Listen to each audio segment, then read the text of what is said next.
Well, basang-basa na ang papel ng China sa mga bagay na dapat nilang i-inform na hindi nila ini-inform o mga bagay na ah, kung meron man na hindi nila dapat sinasabi pero sinasabi nila.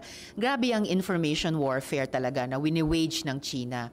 At dahil ganun ang katapat din natin, no? Hindi lang yung pambubuli nila sa West Philippine Sea, hindi yung klaro at napaka-dubious na papel dito sa mga POGOs, hindi lang yung questionableng majority interest sa ating national grid. Dahil ganito rin ang information warfare at influence operations na wini-wage nila.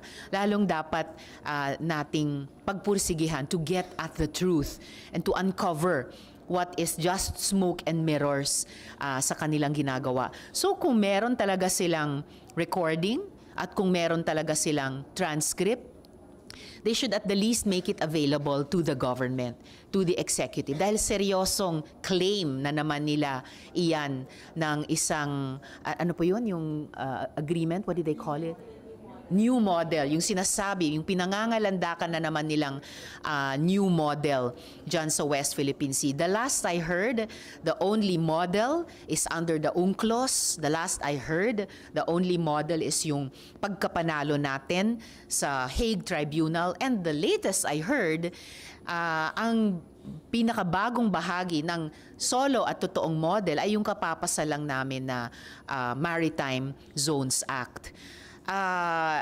So that's a serious claim on their part. Pinakabago na naman nilang kine-claim sa ating karagatan, sa ating teritoryo, sa ating exclusive economic zone. At I cannot speak for the AFP Westcom, pero yung Department of National Defense, si Secretary Chodoro has already warned us also na baka pinaghahati-hati tayo ng China para i-divert yung atensyon nating lahat sa mga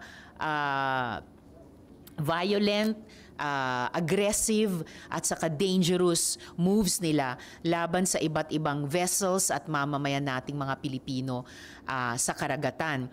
Hindi pa man nagsalita yung AFP Westcom, nagsalita na nga yung DND at si Presidente mismo has been speaking about these various actuations of China, whether sa West Philippine Sea or sa embahada nila dito sa Pilipinas. So kung may kiniklaim silang ganoon, patunayan nila.